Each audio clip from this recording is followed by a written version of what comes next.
right, so this is for some aftermarket lights I want to put on my Banshee. My thing is I don't want to do the DC conversion yet, just because I don't have the money to do it. It's running stock everything pretty much. I found these oEdRo 5-inch lights that as close as they could resemble the originals, because that's what I wanted. They're 45 watts each, I believe.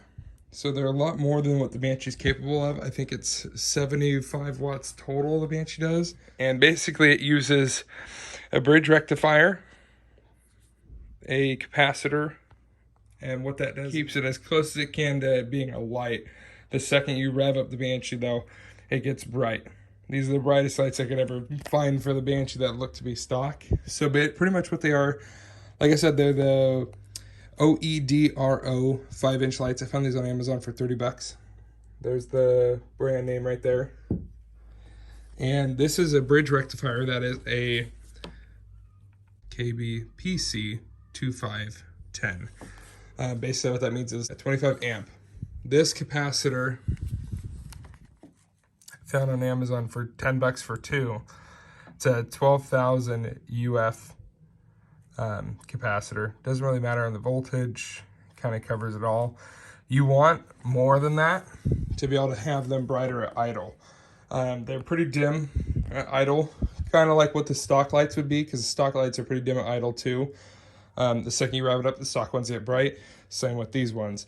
It tries to eliminate the flicker as much as it can. It's not perfect, but I believe with a 25,000 capacitor, so instead of it being 12,000 UF, 25,000 UF would be a lot better.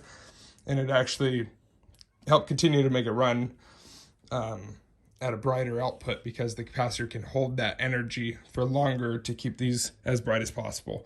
The rectifier limits it to 12 volts so that you don't blow the lights. And then the capacitor keeps it so that it doesn't flicker as much at idle. If you run, instead of running these, if you run two 30-watt lights or two 25-watt lights, they will not flicker and they will be bright as day even at idle with these capacitors and that 25-watt rectifier. There's a few modifications I have to do to fit these on the distance here. So we got the original bolt. The original bolt for the light obviously fits there.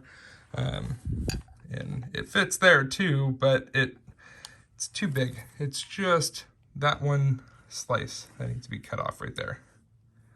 So I'll show you after I have it running. I'm just gonna hook it up, let them sit on there, and you can see it while the Banshee's running. And I did want to show right now, I don't have it mounted. I have them just sitting in there. Obviously, like I said, I gotta slice it because that hole where it's landed right there will not fit there because of the uprise. All right, so what the Banshee started at, I'll show you guys. It is daytime, so it will not do justice, but so you can see there's the flicker at idle. They're both focal right there, but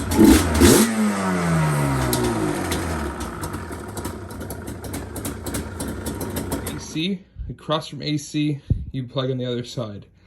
What does matter is the output of the bridge rectifier. So where the plus is right here has to be your positive wire.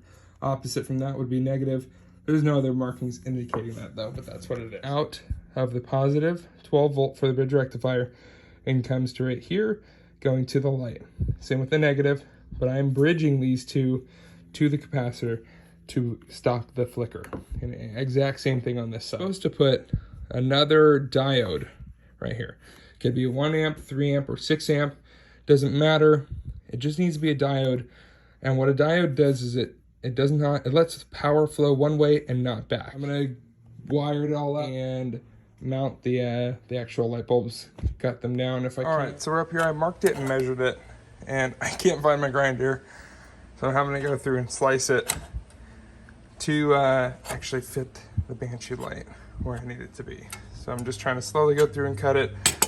Same on the other side. The other side's not done yet. I just marked it where I needed it to be, and that's what I'm doing right now. And I'm gonna slice it this way, across, after. Okay, so I cut the lights, but I cut them offset of each other. And I did that for a reason. As you can see, I cut this side, the right side of this light, and and then the left side of this light. So I can choose if I want to either put it on this side and it pushes the light this way, or I can move it to this side and I'll push the light that way. So I can have them further apart or closer together. So it fits in there perfectly, but as you can see, it hits. So I found my grinder. I'm gonna go through right now. You should take the plastics off, but I don't want to. So I'm gonna carefully go in right here and then just grind it down, recheck it, go over here, do the same thing, grind it down, recheck it. I went through and I cut it down. A lot more than I would have wanted, but that's what I had to do to get them to fit on and still use the original mounts. So I went through. It fits perfectly right in there. And I'll put them on and I'll show you guys. All right, so here it is with both of them on there. Obviously not mounted fully yet with the with this all. Probably get a zip tie it all in, but full range of movement. I can go all the way up, all the way down.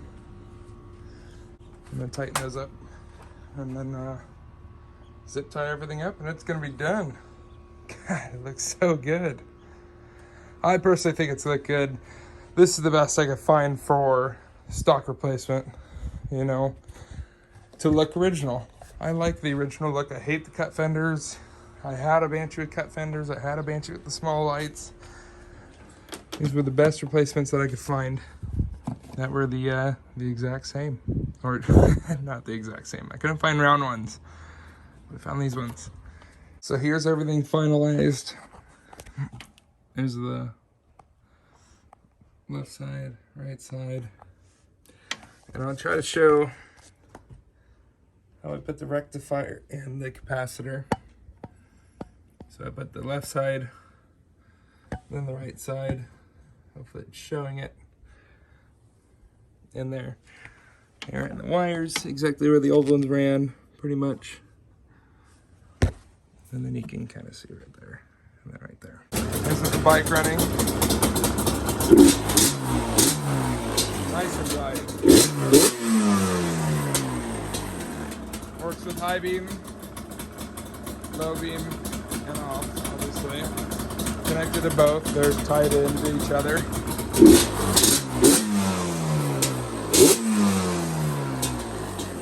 That's done. And then you can see as the capacitors go out, the lights will start to dim and go out. It's a long video because I wanted to go over everything of my struggles and what I tried to figure out on this. I know there's maybe one person out there that want to do this. It is about like 4 to 5 times brighter than the old ones. Functions the exact same. Well worth the actual time and effort that I put into doing that. And I also have the original lights. I gotta go. I have the original lights still to where I can hook them up in case those go out while I'm at the desert. But yeah, that's it, guys. Thank you so much for checking it out. Maybe, hopefully I can help somebody out. If you have any questions, write it down in the comments and I'll try to help you in any way I can, because this is something different, something that I normally wouldn't do, and this is my first video. So yeah, it's gonna be long. Sorry about that, but thank you so much.